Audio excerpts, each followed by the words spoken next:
My husband and I are both in our 60s and live together in a small house in Atlanta, Georgia. We weren't the type to go out anymore and just naturally enjoyed the peace and comfort of our own home. My husband owns a security camera business, and we made enough money from it to be able to retire without having the financial burden of money issues.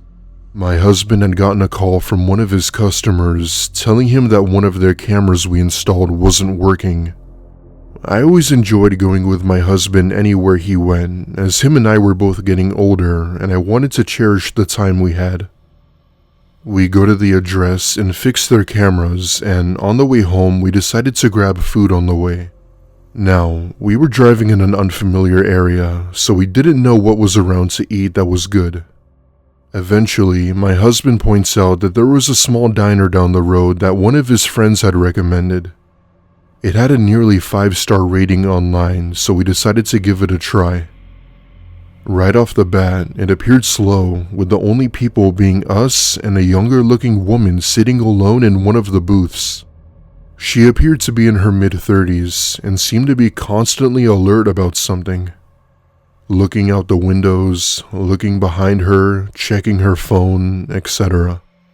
We thought it was strange, but didn't think much of it as, let's face it, it's not our business or concern. A minute later, a waitress comes to seat us and hands us each a menu with some silverware. My husband proceeded to quietly tell our waitress if the woman in the other booth was okay. She then tells us that she came in over an hour ago crying, refusing to order any food, and has been acting like that ever since. Now, there's no real way to say this without sounding weird, but my husband is very nice. Like, he's polite, but always goes out of his way to make sure people are okay. Because of this, he gets up and approaches the woman who is now uncontrollably shaking.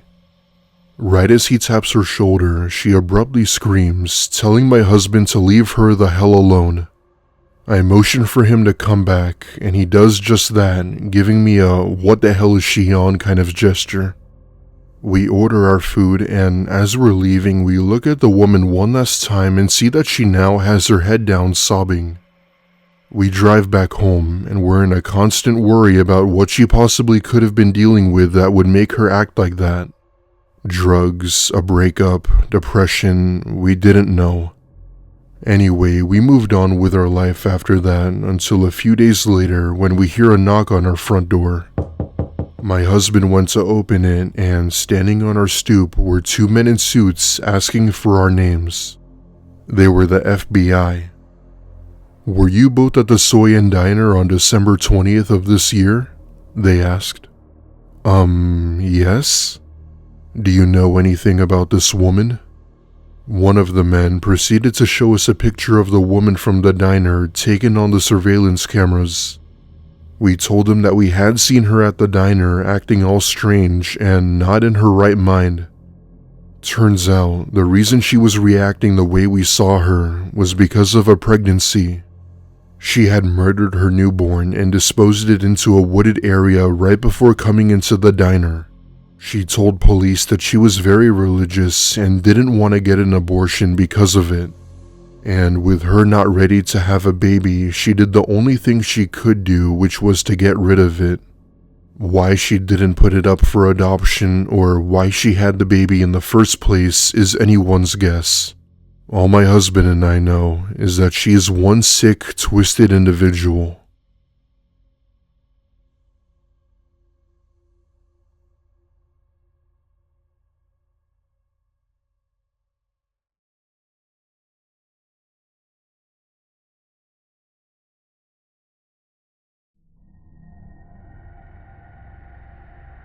My parents both own a small family-owned diner in Nashville, Tennessee.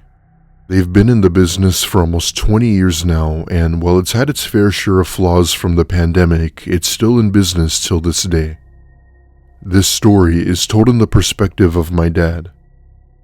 This happened just a few years before I was born, and my dad sometimes uses this story as a way to teach us to never be too generous. At the time, my mother was undergoing a knee surgery, which made her unable to help my dad, meaning he had to do it all by himself. Having to run the place by himself for a good while was difficult, but he got the job done. One night, he had been working the front counter getting ready to close the diner like he always did. He had just closed the register when he hears the all too familiar door chime and sees a woman walk in. She appeared disheveled and clearly sober. He sighs, but being the generous guy my dad was, he offers to take her order. According to my dad, she seemed off in a way that he couldn't exactly understand. Walking funny, looking up at the ceiling, and overall just lost. However, when my dad wanted to take her order, she sort of snapped back into reality and gladly told him what she wanted. After placing her order, she handed him a crumpled up $5 bill and proceeded to hand it to my dad. Now, the original bill was over $10, but seeing as she was clearly out of it, he decided to help her by telling her it was free and that she could go. Like I said, my dad is very generous, so when he saw that someone was in need, he did what he could. The woman gave him a nod as a way of, I guess, saying thank you and left the diner down a sidewalk until she wasn't seen anymore. My dad thought of it as rewarding for doing a good deed, even though he technically lost a sale. Having grown up in the South, it wasn't uncommon to come across people like the woman, that I know for a fact. About maybe an hour or so goes by, and my dad is sitting on one of the booths drinking a coffee just keeping to himself, and that's when he hears tapping coming from the front door. He turns around and it's the same woman along with two other men he hadn't seen before. The three of them are looking into the diner trying to find my dad. Thankfully, the lights were off, as my dad for some reason always enjoyed spending his time in the dark, so they didn't see him. The only reason why my dad was able to see them was because of the light coming from the parking lot. All of a sudden, he sees one of the men smash open one of the windows with a crowbar and jump inside. By this point, my dad was hiding under the table praying to God none of them find him. He hears one of the men tell the other to find the light switch and that if they end up finding him, they would kill him. Now, the light switch could only be turned on from inside of the kitchen, which was sort of hard to find unless you were actively looking or knew where it was. Minutes felt like hours as my dad hid underneath the table trying not to make a sound, praying they wouldn't find him. Now, my dad is a soft teddy bear and never enjoyed the idea of fighting. Plus, he didn't know what they were even capable of. All of a sudden, he hears the sound of police sirens in the distance and watches as all three of them bolt out the door with the register. The police came a few seconds later and questioned my dad about what had happened. Unfortunately, however, it was too dark to give an accurate description of them except for the woman.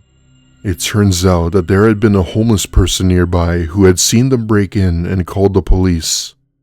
My dad ended up giving him a week's worth of food in exchange.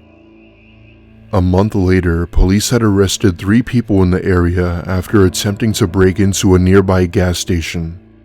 Lo and behold, it was the same people who broke into the diner.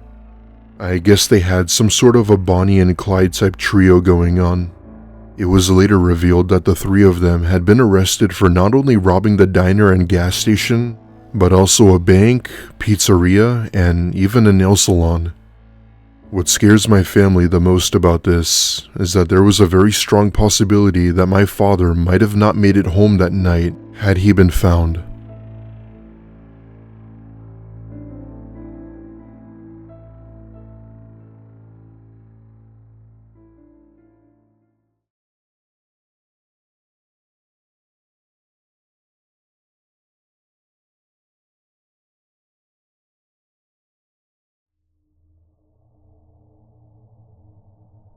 When I was a teenager, I worked as a waitress at a local diner in my hometown of Cincinnati, Ohio. Don't even get me started with the Ohio jokes. I was 19 years old at the time and had just started my first semester in college. I would commonly work at the diner during the weekends as I had classes during the week. It was this small 1950s style diner that was a popular hotspot in the area. Because the weekends were our busiest days, those were the days where they really needed me the most. One night, one of my coworkers had called out sick and my manager had asked me to cover. Being the broke-ass college student I was, I figured I could use the extra hours.